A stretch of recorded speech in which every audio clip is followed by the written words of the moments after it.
to Sean Hannity. Everybody refuses to call Sean Hannity. Sean Hannity, nobody calls Sean Hannity. I said the war's a stupid thing. If somebody would call Sean Hannity. I spoke to Sean Hannity. Everybody refuses to call Sean Hannity. Sean Hannity, nobody calls Sean Hannity. I said the war's a stupid thing. If somebody would call Sean Hannity. I spoke to Sean Hannity. Everybody refuses to call Sean Hannity. Sean Hannity, nobody calls Sean Hannity. I said the war's a stupid thing. If somebody would call Sean Hannity. I spoke to Sean.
And this is the Fourth Branch Project, the first and only program which is dedicated exclusively to those with common sense, a spirit of patriotism, and a determination for a more perfect union.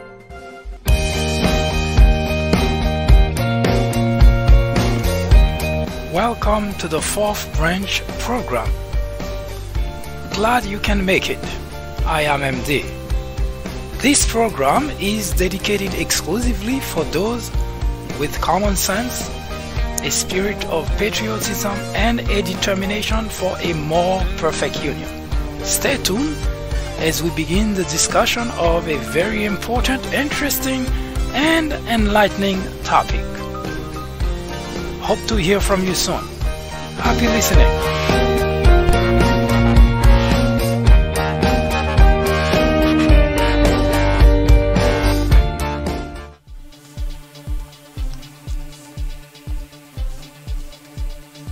Hello everyone, I am MD and this is the fourth branch program.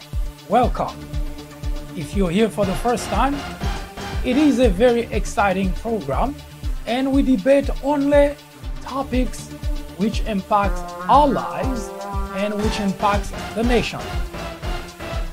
It is very difficult nowadays to overstate the state of chaos, the state of confusion in the country, to no fault of anybody but Donald Trump.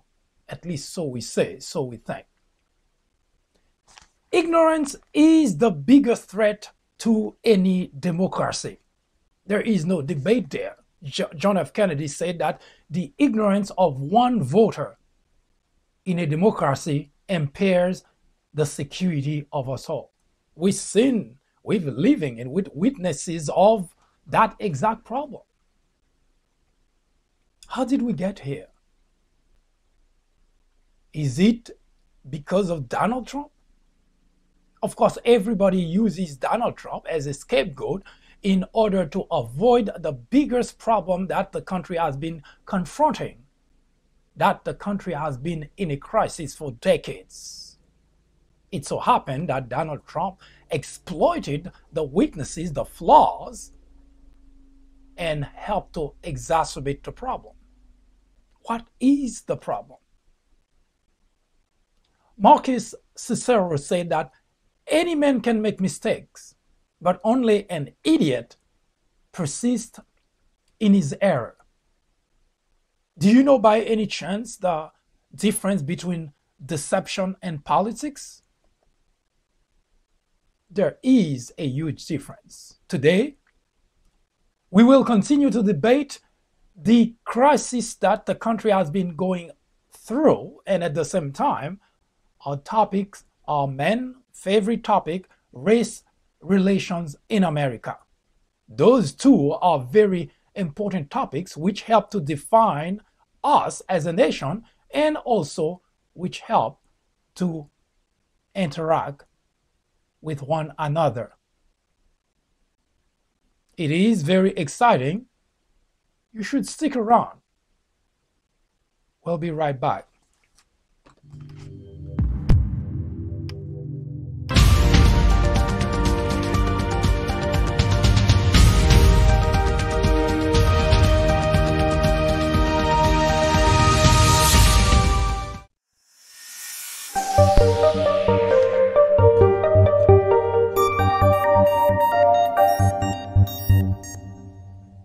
During the 2016 presidential campaign, before the fateful November, during which that everyone has to go to the poll and cast a vote either for Donald Trump or Hillary Clinton, I wrote many articles, several articles. In fact, I was the first one or the only one who actually encouraged the candidacy of Donald Trump. No, I wasn't crazy. I was simply expressing the necessity for our democracy to accept anyone, no matter how ridiculous the individual is. Before the very first Republican debate, I wrote an article encouraging not only the likes of Donald Trump to participate in the process, but also to help shape our democracy. Now, in the beginning, most, and by most I mean the whole country except for a few people who were close to Donald Trump, supported him. But most everyone actually ignored the very aspect of an individual like Donald Trump to even fathom the idea of becoming president of the United States, let alone. But nevertheless, I wrote an article encouraging that very fact. It was entertaining. It was hilarious. It was exciting. It was chaotic. It was just something you never seen before in American politics. A demagogue just making people laugh, insulting everybody on his path. Who would have thought? But during the time all that was happening, I also wrote several articles to scream at the top of my lungs that it is not possible to accept Donald Trump to become the nominee of the Republican Party, let alone the President of the United States. While it may have been entertaining, of course, or maybe everyone, well, not maybe, everyone on the planet knew that, including Donald Trump and Tim, knew there was no way, absolutely no way in the world that Donald Trump could become the President of the United States. It wasn't because of wrong polling. It was simply because we underestimated the number of ignorant individuals who actually belong to the Republican Party. No, I didn't mean that as an insult, although I realize it is. An ignorant individual is someone, well, let me put it in a different way. All men are born ignorant. All, no exception. All men are born ignorant. But along the way, a number of us have chosen the path of educating ourselves. And by educating, we don't mean going to school, going to college, but make use of rational logic, common sense, in order to make very important decisions in life. We were born with a brain, which, according to science, makes us different from all other animal species. But it's only true if we're able to use that brain to make decisions that's different from the animal species, from the other animal species. You may have a master's degree, you may hold a PhD, but if you are not able to reason logically with great common sense, the brain doesn't matter much. If you remember, during the 2016 presidential election, in the beginning, we in the media cast most of the people who were supporting Donald Trump as uneducated, illiterate, and so on and so forth. But we found out very quickly that there were a number of people, many millions of people, who actually supported Donald Trump. But those people, they did go to school, they did go to college, they hold a degree, which baffled the rest of us at the end of the day. How in the world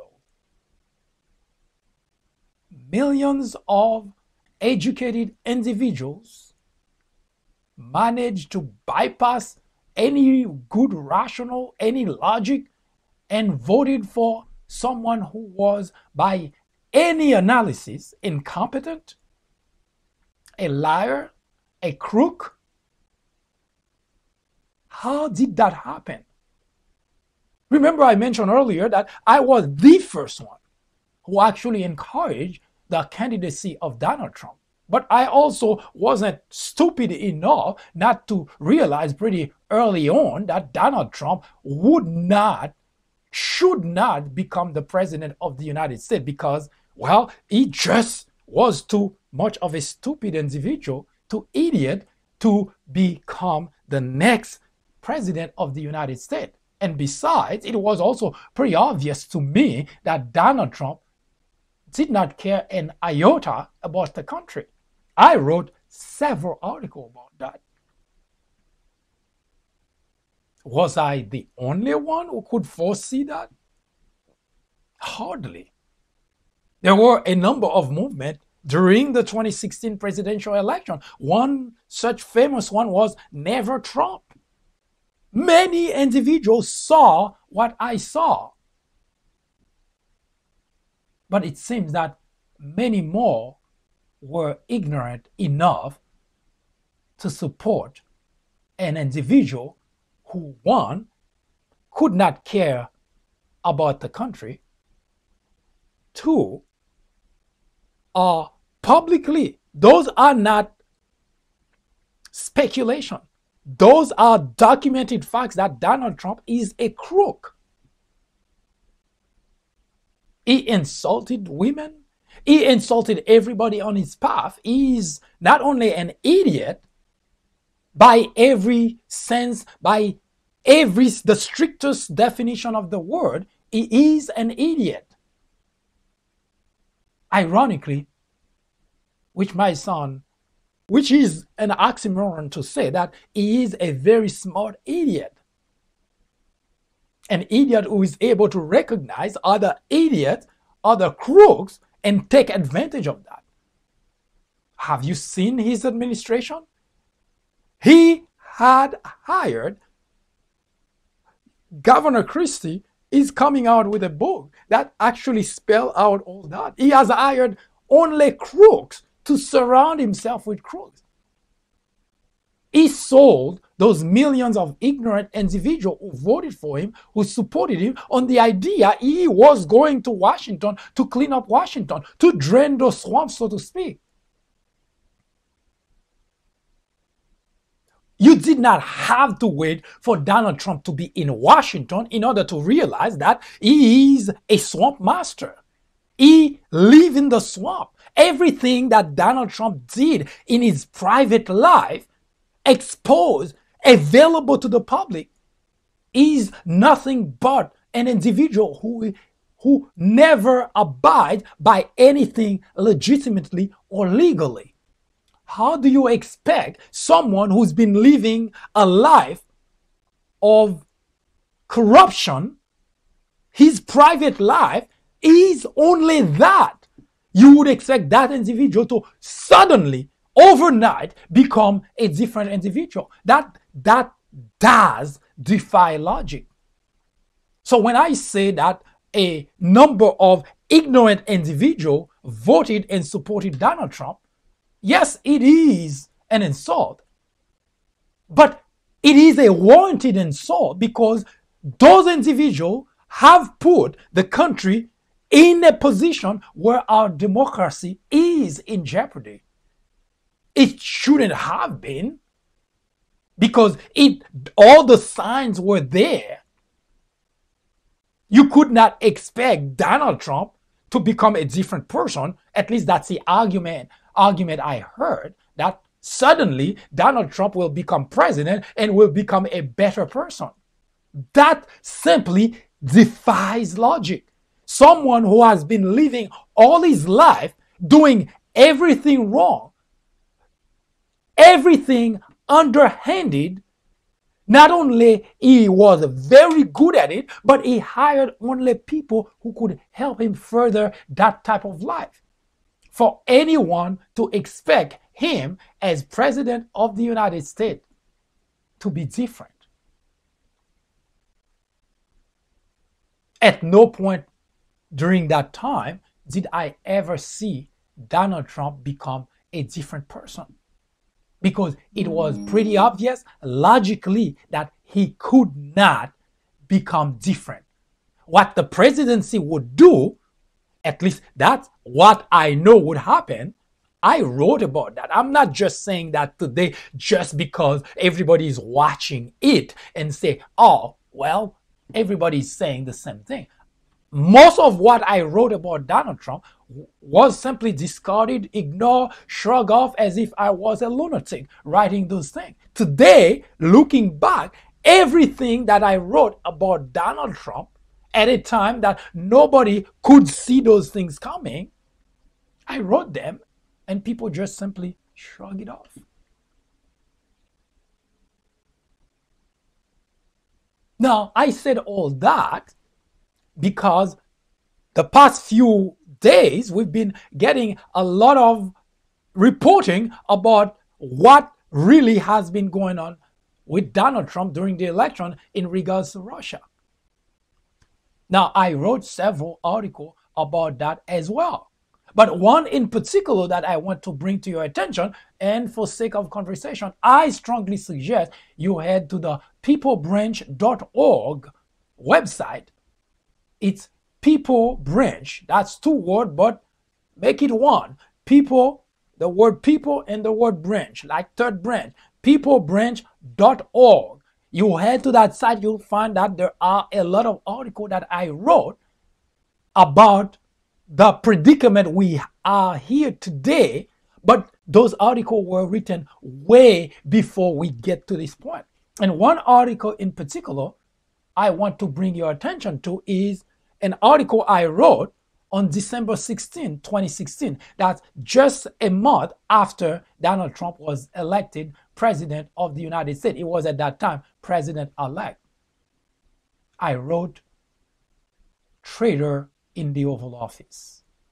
You can read that article and you will find detail that's chilling.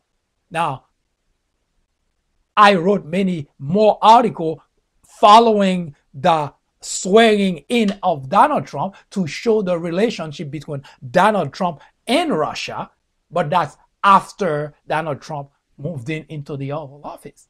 Yet there was no Mueller investigation just yet. Now, that sounds overwhelming to say that Donald Trump, an idiot, could be responsible for all those problems, right? Donald Trump's life has been a life of lawsuit, counter lawsuit, of defrauding people and declaring bankruptcy. You go into the life of Donald Trump, you find that there is absolutely nothing that Donald Trump did that was legitimate or legal. Absolutely nothing. That's how I was able to conclude without any hesitation that as president of the United States, we will have a very serious issue.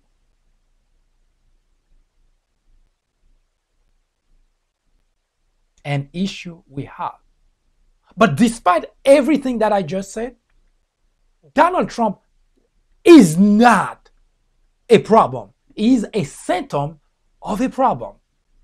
Yes, you heard correctly. Despite everything that I just said, Donald Trump is an individual. He's not the problem that's causing this kind of crisis in our country. He's a symbol of a problem.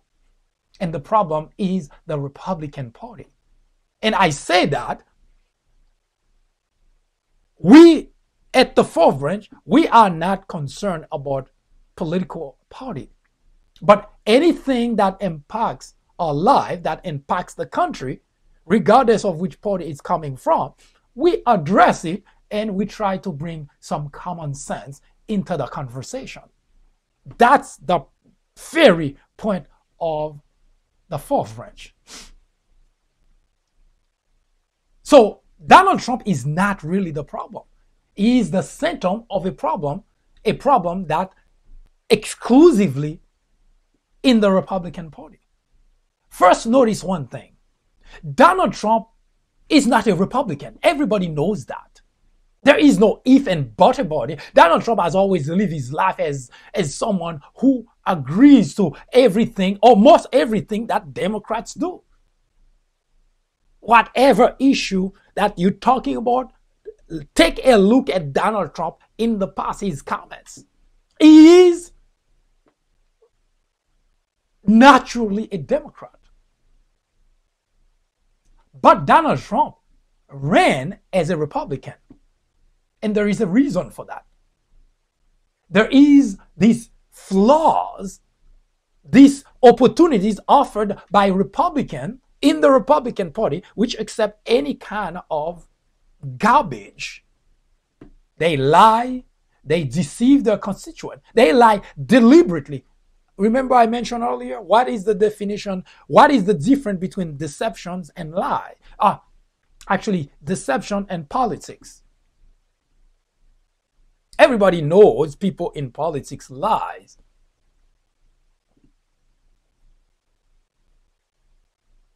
But deception, Republican legislators, elected officials, resort almost exclusively to lies in order to manipulate their constituent to vote, to elect them, and to re-elect them. All that Donald Trump did is he took advantage of that. He saw it. There is no way in the world that Donald Trump could have ever run as a Democrat. Absolutely no way. He would have not gone far.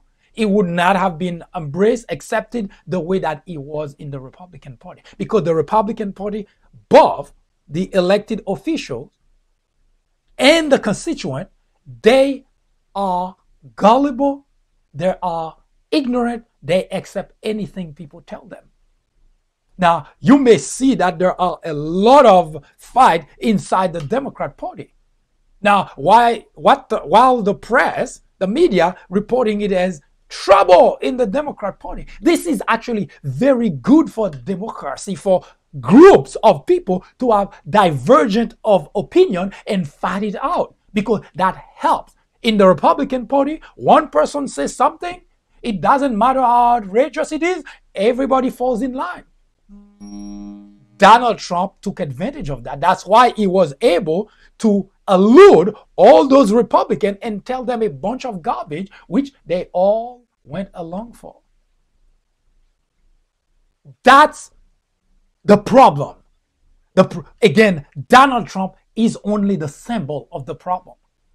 He's not the problem. Donald Trump was an idiot, smart enough to take advantage of that problem in the Republican Party. And he is not the only one.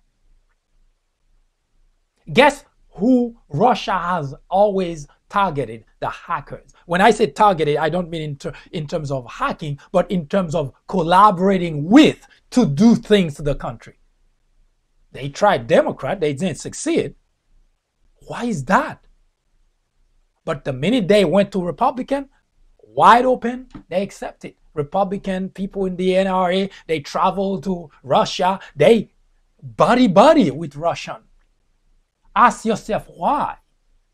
It's everybody that sees that. It's not just Donald Trump, that Republican, there is a problem within the Republican Party. They accept everything as long as that thing help those Republican legislators and elected officials to secure their position. They don't care about the country. The idea that they are patriot, that's laughable. You cannot be patriot and do things that actually hurt the country. It doesn't work that way. A patriot would even lay his life for the country, to defend the country. Now, those Republican legislators, senators, congressmen, governors, mayors, they actually sell the country as long as it helps them keep their position. Those are not patriots. You can spin it 1,000 ways in order to make yourself look good. But fortunately for those Republican legislators, congressmen, they also dealing with a constituent that's also gullible.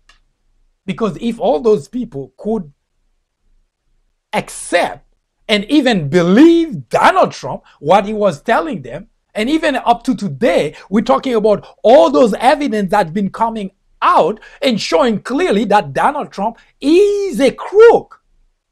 And yet, he still has the support of 40% of the same people who voted him in office. Yes, you cannot but state the obvious. Republican constituents are gullible. Donald Trump took advantage of that. The Russian took advantage of that. The Republican legislators, elected officials, take advantage of that. They know whatever that they say to the Republican constituent, they just accept it as the Bible truth. And that is a very big danger for our democracy. Yes, democracy in America is in serious jeopardy. It is not. Donald Trump is a symptom of the problem. Yes, he has done a lot of bad things to the country. He has almost single-handedly, at least that's what it looks like, destroyed most of the institutions which have made the United States the envy of the world. But I said, it appears that's the case. But Donald Trump did not do that. There is a system of government in place that could have prevented it from happening. The framers of the Constitution were smart enough to anticipate problem by a rogue executive branch. They set a system of government to prevent those things from happening. But it happened anyway, and the question is, how did that happen? Look no further than the Republican Party. All the senators, all the congressmen, they voluntarily, they didn't have a gun in their head. They voluntarily help create, perpetuate the problem. It could have happened without Donald Trump, with somebody else. So the problem is not Donald Trump. Donald Trump, just like anybody else would have, took advantage of the problem in the Republican Party. The senators, the congressmen, the governors, the mayors, they're there for themselves. Whatever that they say, it just because they know the constituent will just swallow it because they're gullible.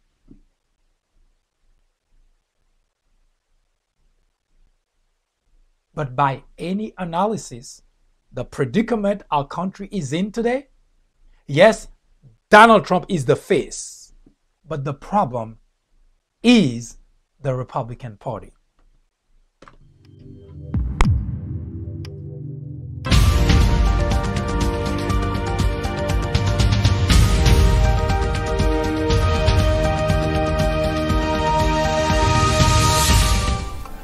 In 1996, a small network by the name of Fox News was launched with just 17 million viewers.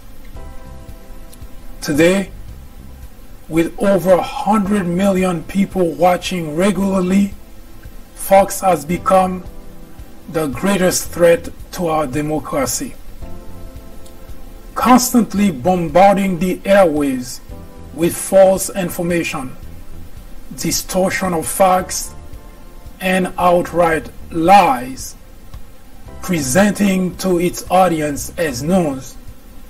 Fox has created an army of blissful ignorance.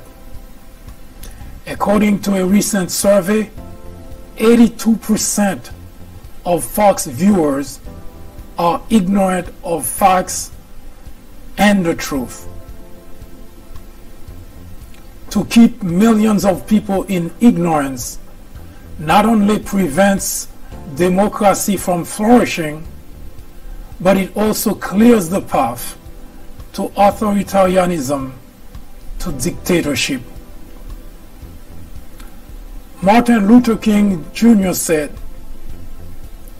"Nothing in all the world is more dangerous than sincere ignorance and conscientious stupidity." Let me finish by saying that democracy cannot survive in an environment where truth and facts do not matter. At Fox, truth and facts do not matter. Indeed, democracy in America is in jeopardy. It is a crisis the country can no longer ignore.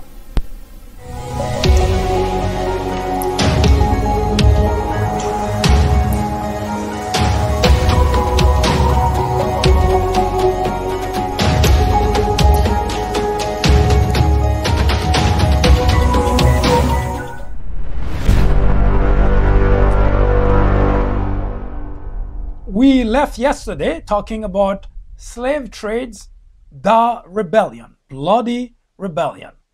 Now, if you join us for the first time, let me set the stage for you. War on Blacks is a program that's catered exclusively to the discussion of race relations in America.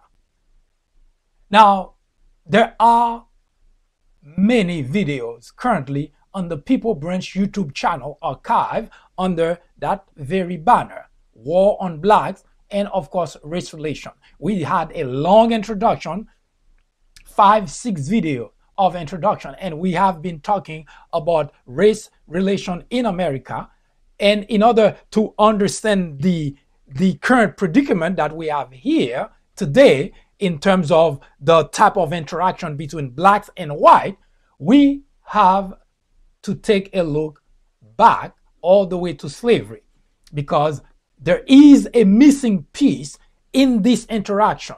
When we hear the type of conversation that people have around that topic, we know that there is a lot more work that needs to be done. Now,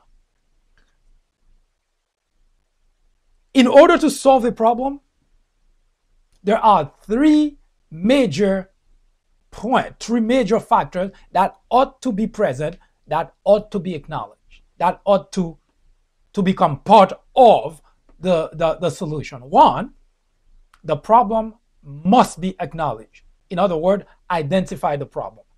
There is no way you can talk about solving a problem unless you first know you have a problem. If you don't have a problem, there is nothing to solve. So first, and most important, acknowledge the problem.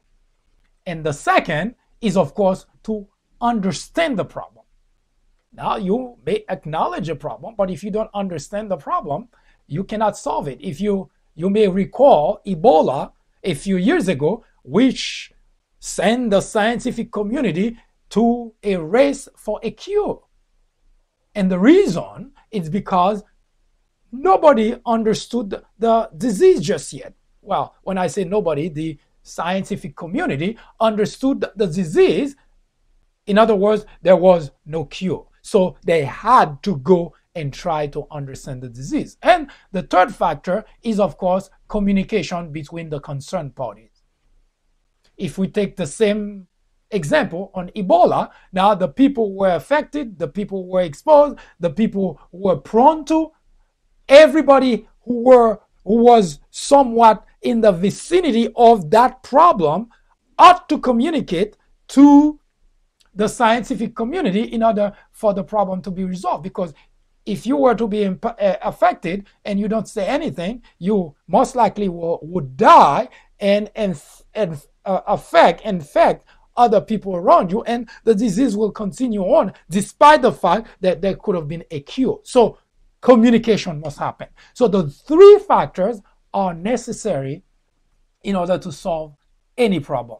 That include racism, discrimination in America. Now, we will come back and we will, of course, discuss, pick from where we left off, which is the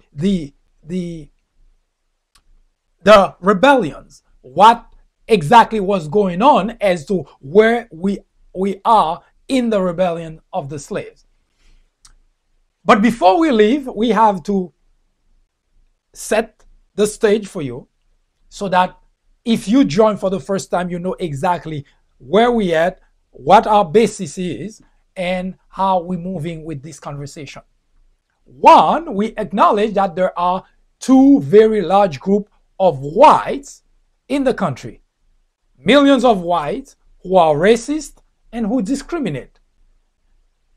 Millions of other whites who are not racist, who do not discriminate. And that has been ever since this country has started to bring blacks into the picture. Slavery, that is. So nothing has changed.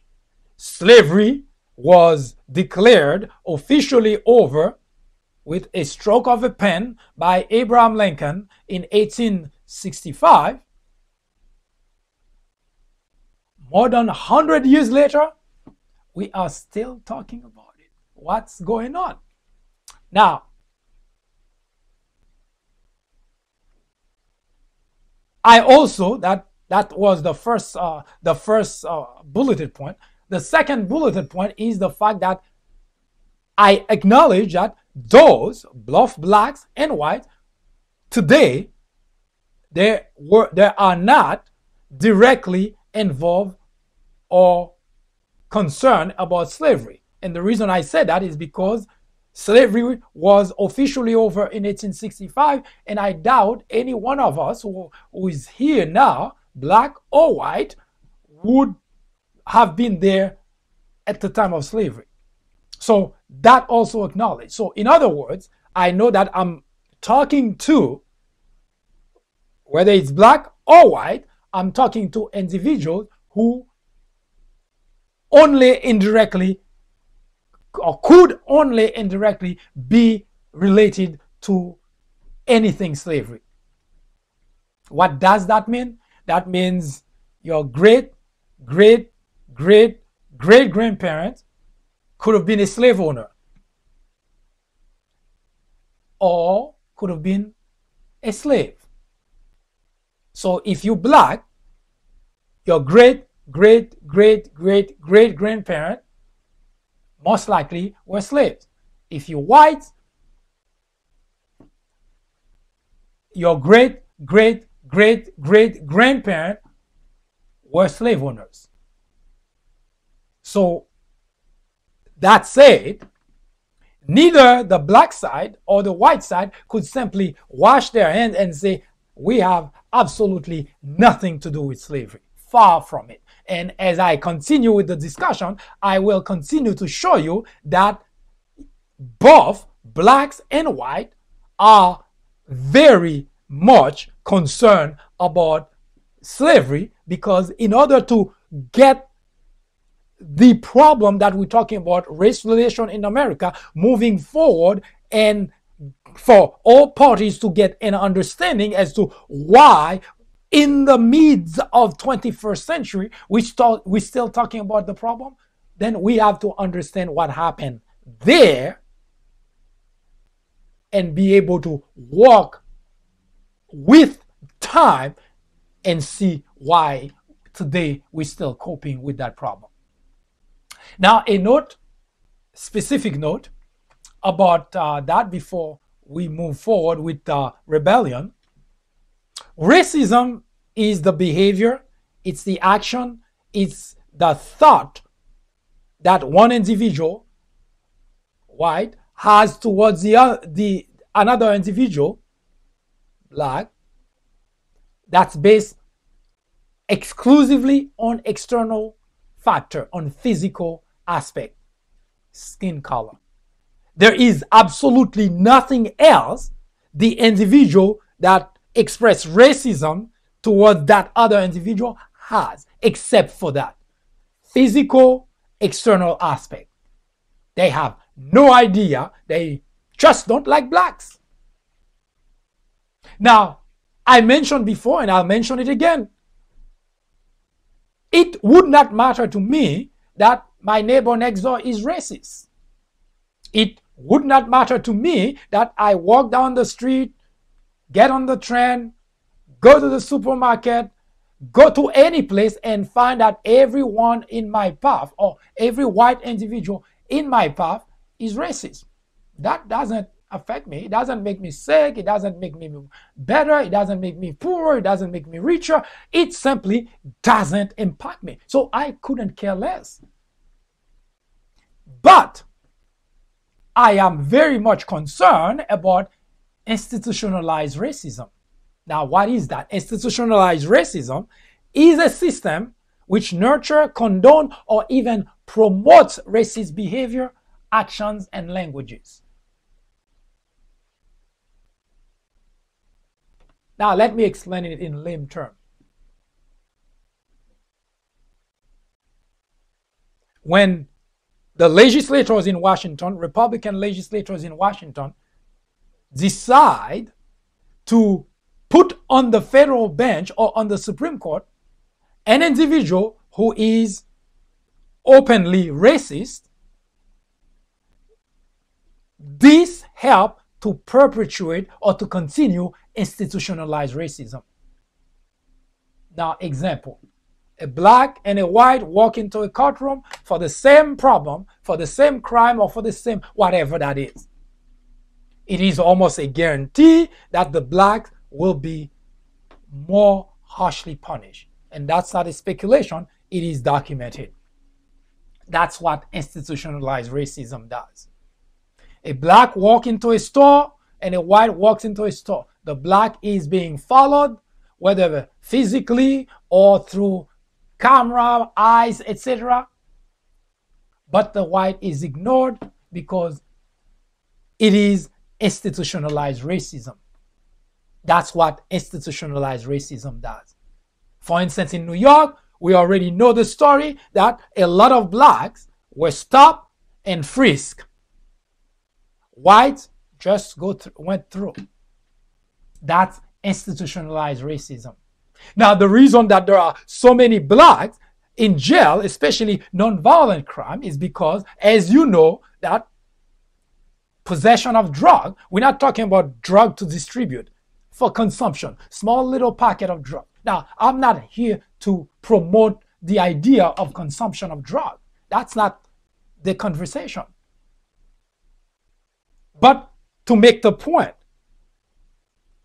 because blacks are stopped more frequently than white, so white could be passing with small packet of drug, never get stopped, never have a problem. The blacks were stopped, they found the small packet, they arrested the blacks, threw in jail. They start getting a record. That's institutionalized racism. So that's why when we're talking about racism, I couldn't care less about the white who are racist. But it concerned me and should concern everyone of institutionalized racism in America. And it happens in all corners of our society, and it happened at all levels. When we come back, we're going to discuss the rebellion. You don't want to miss that, because this is the tip of the iceberg to start giving you an understanding of racism and discrimination in America. Hi, I am MD, host of the Fourth Branch program. War on Blacks is a new topic added to the Fourth Branch programming in order to discuss the intricacies, the complexities of race relations in America. The goal is threefold. 1. To bring attention to the various forms of prejudice, discriminations, and racism in the country. 2. To expose the undeniable presence of such in every aspect of life and every corner of our society. 3. To extricate us all from the ignorance, the indifference, or the complicity. The ultimate objective is to make the discussions of those issues, racism, prejudice, discrimination, a normal part of our lives. Then, and only then, will we, as a society, be able to eradicate the problem. Martin Luther King Jr. said, "Nothing in all the world is more dangerous than sincere ignorance and conscientious stupidity." Abraham Joshua Heschel exclaimed, "Racism is man's gravest threat to man, the maximum of hatred for the minimum of reason." Join me in the journey to restore equality. Or would you please get out of the way? Thank you.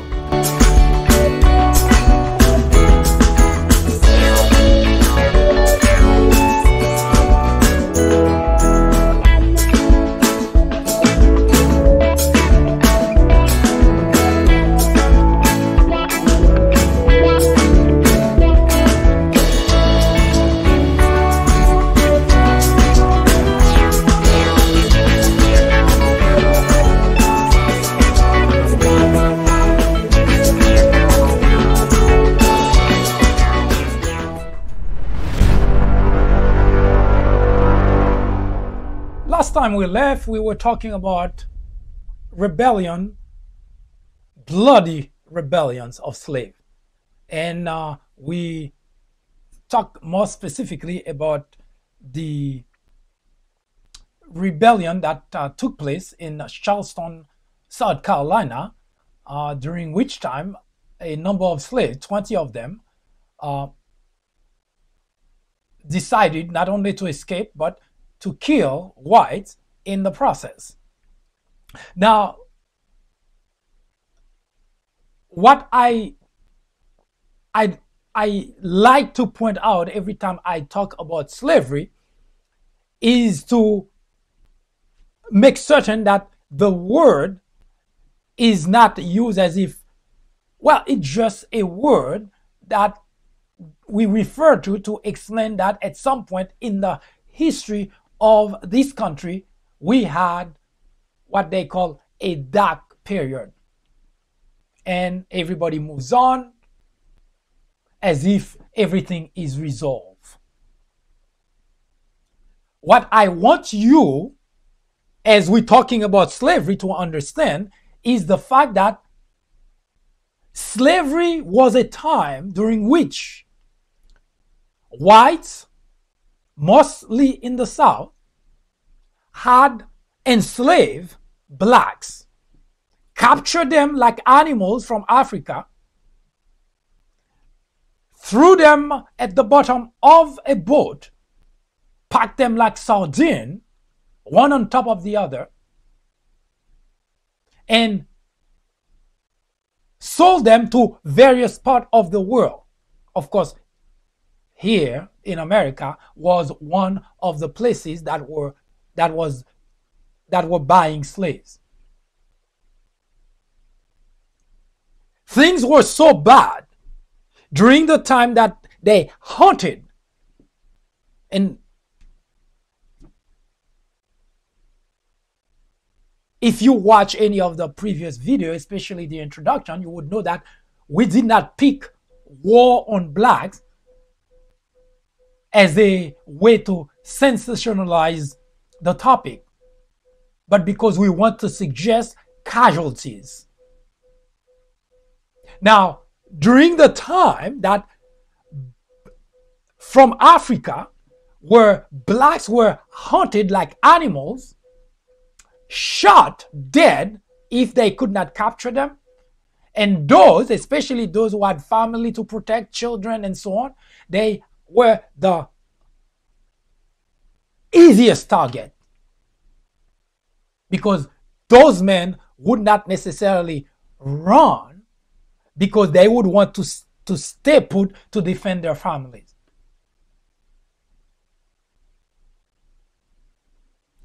So the torture, the casualties inflicted on blacks for doing absolutely nothing to whites started there. So when we're talking about slavery, I personally don't want to just talk about, use the word and move on as if that was such a simple thing. It wasn't, because the period of slavery saw millions of,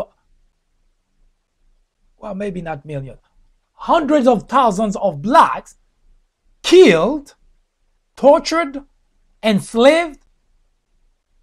Well, actually, the enslaved part was million, but those who died, because a number of those blacks fled the idea of fled whites who were trying to capture them. Now, even those who were captured, according to historical record, during the journey, usually which would last weeks at a time, a number of them would die during the journey. And there were also a number of them who would rather drown themselves once the opportunity were there, instead of being subjected to the type of treatment they subjected blacks. So slavery is not a word that you just gloss over and just move on. Now, when those blacks were sold here in America, that was the second part of the nightmares. Blacks were sold here just like merchandise. But the casualties did not stop at blacks being ripped from Africa and brought here, but the casualties continue with the slave owners, the slave merchant, separating families. Babies sold one place, the younger kids sold another place, the men sold one place, so families were ripped apart. Emotional casualties, psychological casualties. Yes, whites have been inflicting on blacks casualties for the longest. Now, this start giving you an idea as to why during the slavery time there were a lot of uprisings, small one here and there. Every time, for those who, especially the ignorant, who don't know history and who asking, why did the blacks stay slave for that long? Sometimes I don't even know whether to give an answer to those people who ask that question, or to simply slap them.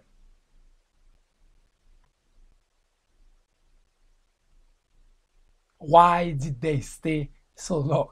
As if they had a choice. They chose to stay because slavery was so good for them. Stupid question actually annoyed me. Now, actually I should say irritate me. Now, here in America, the slaves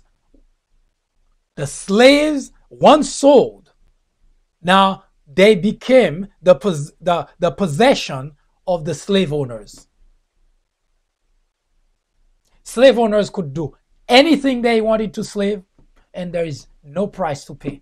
They can beat them, they can kill them, they can starve them to death. Nobody is gonna come and ask, what are you doing? Nobody, because they were the property of the white man.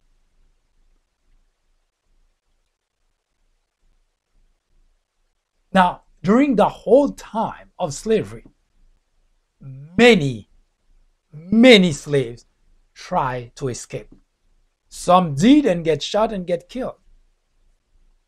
Those who get caught get paraded.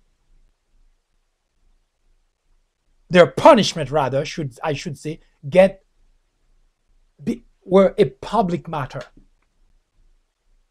They beat them until they bled, they fall on the ground, sometimes they die, and the slave master did that on purpose to instill fears on the other slaves.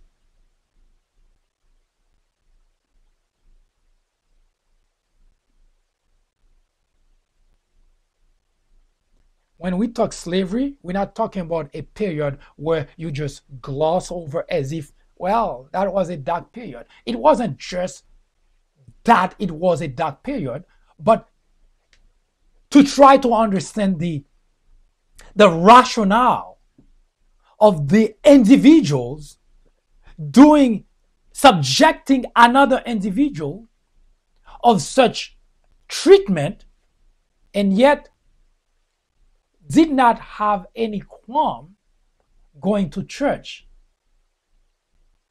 as if they were Christian. Those are your ancestors. So no, you cannot just wash your hand as if you have nothing to do with it, because what we're about to tell you is why you have a lot to do with it. Now, this is just a peek at what blacks were subjected to. So needless to tell you that, yes, they try to escape. They try to revolt. They didn't stand still and waiting for the white slaves to free them. They try as hard. Some of them even committed suicide. That because, and they weren't just committing suicide, one person, every time slaves had the opportunity to escape, they did. And some, when they were at a point where they would have been captured again, they committed suicide. No, they did not enjoy slavery. Because the treatment whites inflicted on blacks were the type of treatment that if they did inflict on animals today, they would have been thrown in jail for good. Yes, your ancestors did that. Especially if you come from if you're a descendant of slave owners and you heard stories about your ancestors were good people, they just lied to you, because there is no such thing as good people when it comes to slave owners. They were not good people. They were monsters by the strictest definition of the word. Now, you can understand why blacks have to get the hell out of there. Now,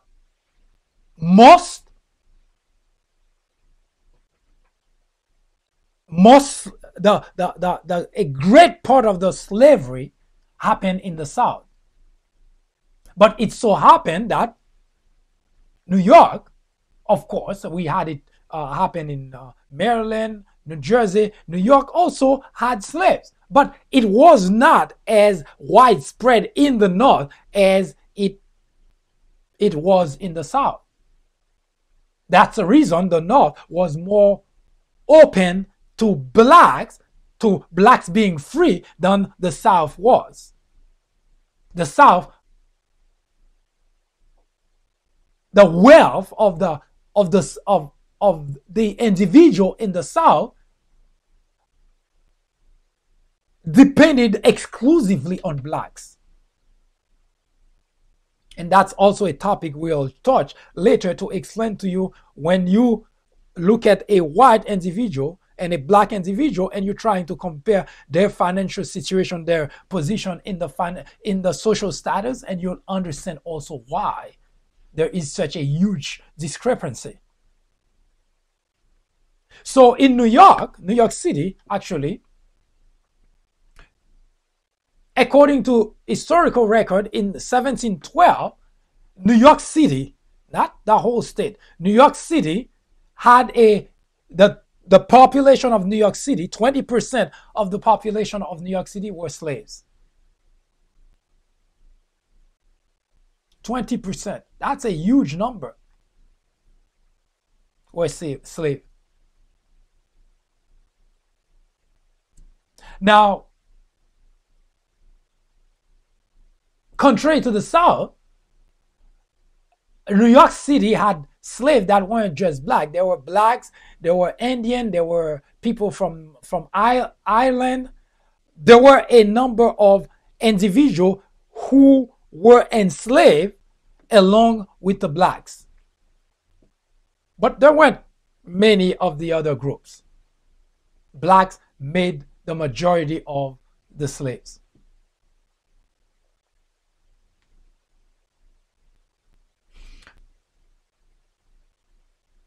According to historical record,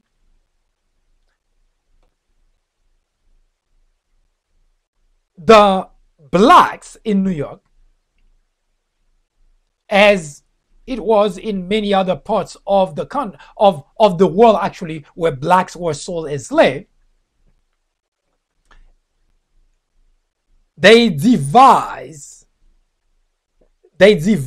a strategy. Now, one thing that I mentioned to you, that in the beginning it was just ad hoc type of slave trying to escape. A group decided they had the opportunity, they made a run for it. Whether it's in New York, in Maryland, in the South, once they found an opportunity that was open to them, they took it, and to their own detriment, because almost every time they got caught and they got executed. So it wasn't really doing them any good to try to escape, because every time that they escaped, they actually made it more difficult for the others to escape, and also they made it even harsher for those left behind, because every time that a group of blacks try to escape, and usually they get caught, they would suffer the ultimate punishment. Can you guess what that was? Execution. And so in New York, it was not any different. A group of blacks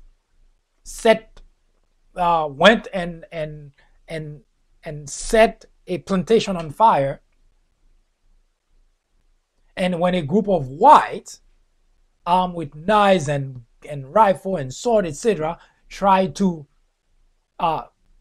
extinguish the fire, but it so happened it was an ambush by the slaves.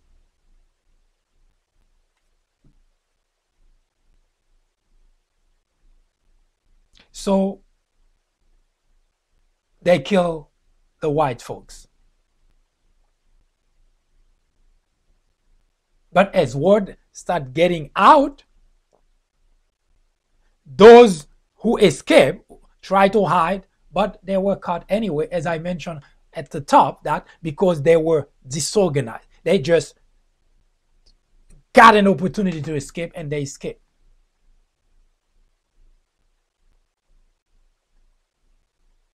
They all were caught.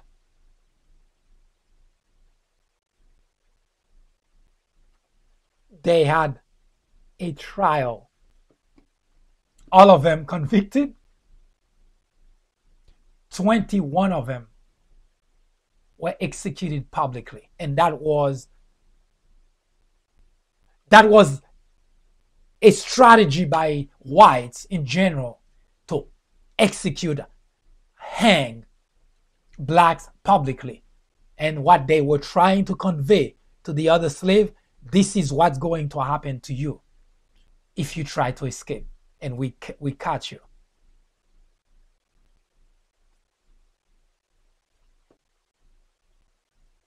Now, those were people, white, who gave the appearance of being Christian, because they go to church, they raise their family, they provided for their families. But at no point in their head could there be a bell that says, that's not acceptable to treat human being like this. Of course not.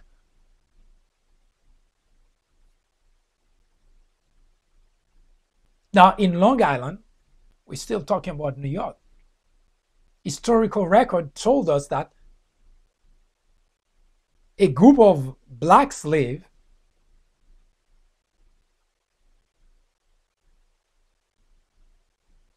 decided to kill some whites. 7 whites were killed, but 4 blacks in the process were executed. Now, I tell you this story. Of course, it's a story about what the bloody aspect of rebellions that's ongoing, and we are inching towards presenting an interesting aspect of the rebellion. But along the way, I want to not only to talk about the slavery, what was going on during those rebellions, but how the country was, even during that time. We're talking about slavery time. There were always 2 very distinct groups of whites. There were those whites who wanted slavery around, and there were also whites who wanted to end slavery. So that's what makes race relations so difficult in America, because there are always 2 very distinct groups of whites. There are racist and discriminate, and there are those who are not racist and who do not discriminate. How do you recognize them? Now, here's the last piece of the story that I wanted to tell you about New York City in particular, because to show you that something that happened during slavery, and you fast forward to the 20th century and you say, nothing has changed. In 1741, in New York City, a number of slaves went and robbed places for food item that they did not have access to. I don't know if you remember, we've been talking about that. They were slaving 18 hours a day, but they did not have access to food unless they were given a portion, a ration. They were put in ration because the slave owner wanted to make certain that the slave understood that if it weren't for the sake that they needed the slave to be alive to continue to work, they probably would not have fed the slave at all. But obviously they had to. So when you hear, and that's what I want you to keep in the forefront of your mind. When you hear whites up to today continuously labeling blacks as thieves, criminal, violent, keep that in the forefront of your mind, because as we discuss slavery, you will begin to understand that those individuals today, descendants of slave ownership, white, who continue to peddle that message, it's because of their own ignorance. Now, I don't know if it's their fault or if it's because their ancestors decided to pass those type of information to them, but nevertheless, they are operating their sentiment towards black, the way that they look at blacks, the way that they label that black, the stigma that they put on blacks did not come out of the blue. Because you may remember that I mentioned no one is born racist. No one is born racist, but all men are born ignorant.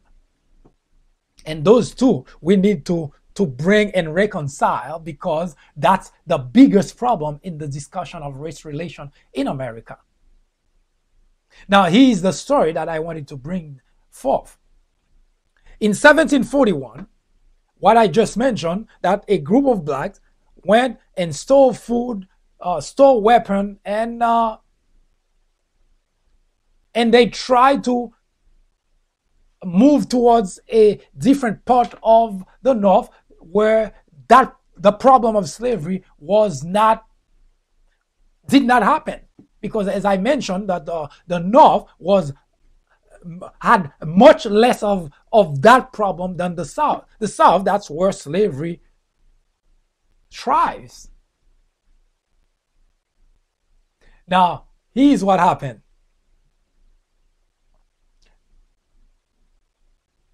Authority came up with a story, and they said there is going to be a revolt. Now, pay very close attention to this story, because that should strike home today. Authority, the police, came with a story and say that there is a revolt that's brewing. New York City.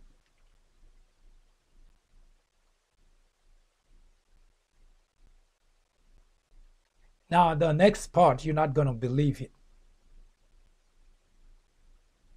Then again, we're in America. Why shouldn't you? They went and round up black men, both slaves and free. They round black men. And it did not matter. Not because they have any information that those people were involved in anything. Not because anybody said anything about them, but because authority had this gut feeling there is going to be a revolt. And I mean it literally.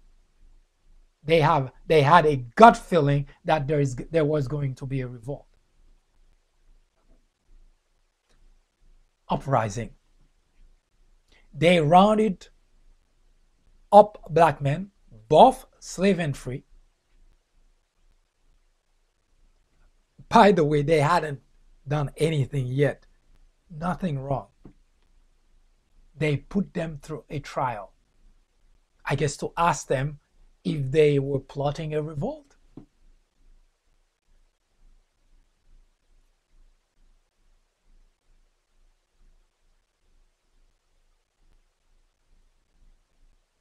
Do you know what they did?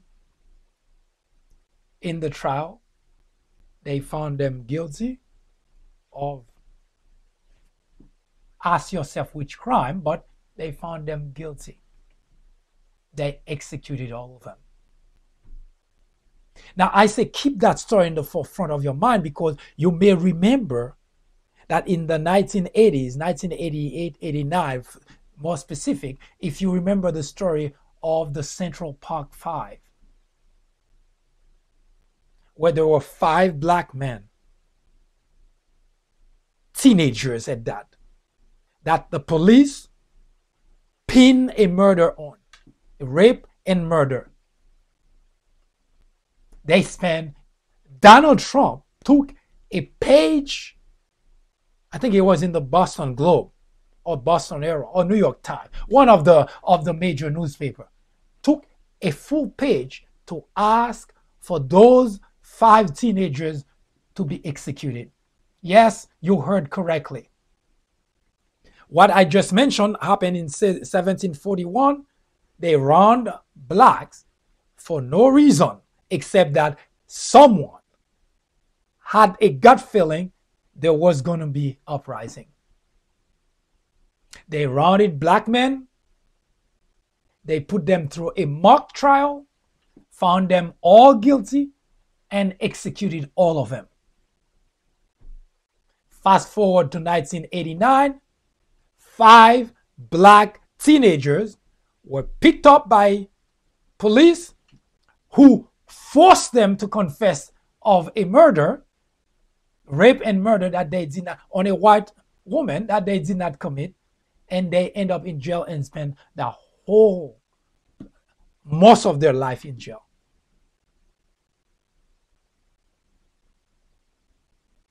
Not recently,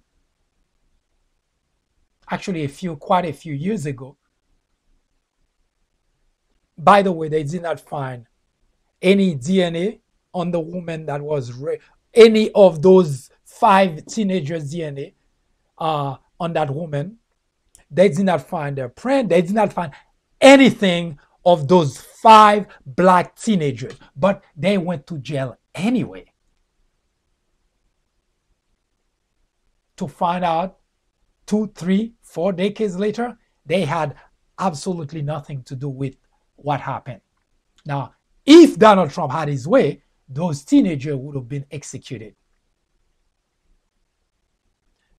It happened during slavery time. You fast forward to 20th century, nothing has changed. Hi, I am MD, host of the 4th Branch program. War on Blacks is a new topic added to the 4th Branch programming in order to discuss the intricacies, the complexities of race relations in America. The goal is threefold. 1. To bring attention to the various forms of prejudice, discriminations, and racism in the country. 2. To expose the undeniable presence of such in every aspect of life and every corner of our society. 3. To extricate us all from the ignorance, the indifference, or the complicity. The ultimate objective is to make the discussions of those issues, racism, prejudice, discrimination, a normal part of our lives. Then, and only then, will we, as a society, be able to eradicate the problem. Martin Luther King Jr. said, "Nothing in all the world is more dangerous than sincere ignorance and conscientious stupidity." Abraham Joshua Heschel exclaimed, "Racism is man's gravest threat to man, the maximum of hatred for the minimum of reason." Join me in the journey to restore equality. Or would you please get out of the way? Thank you.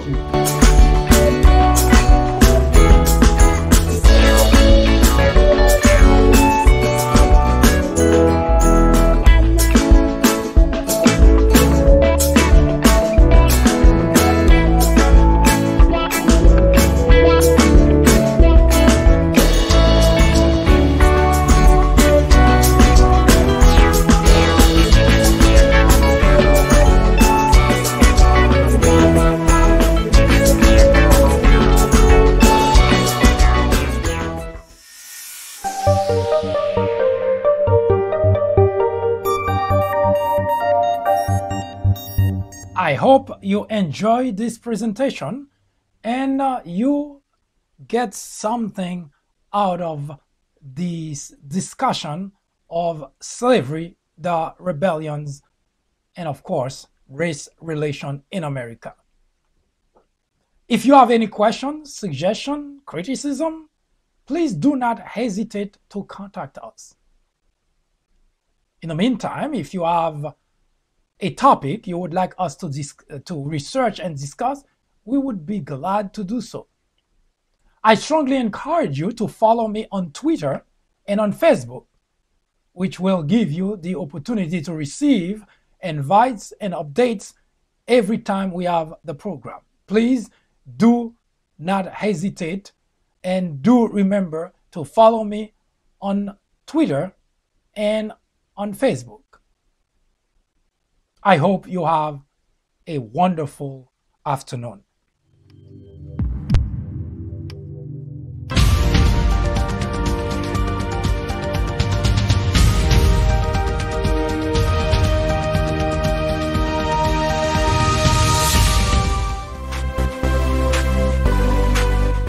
I am MD, host of the 4th Branch program, inviting you to join me every Saturday at 10:30 a.m.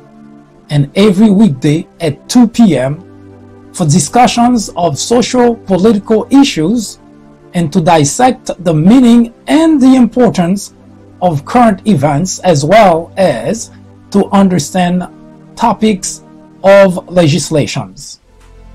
The Fourth Branch Project is not associated with any political party, and we at the Fourth Branch do not have any political agenda or aspiration.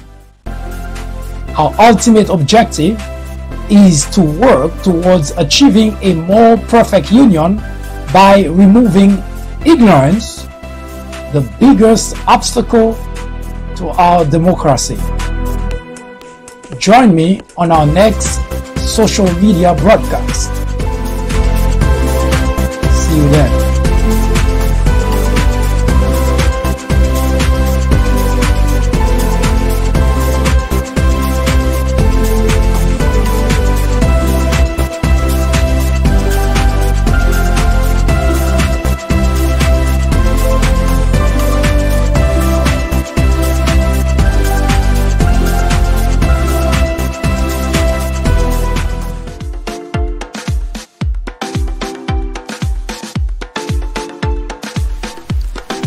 The Fourth Branch Podcast is brought to you in collaboration with the People Branch publication, which can be found on the People Branch website, located at peoplebranch.org. That's peoplebranch.org. That's peoplebranch.org website, in which you will find a number of very interesting articles.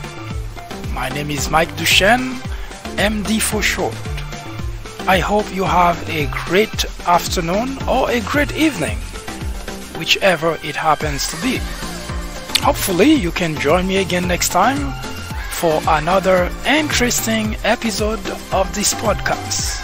That was the Fourth Branch, live from New York. Good day.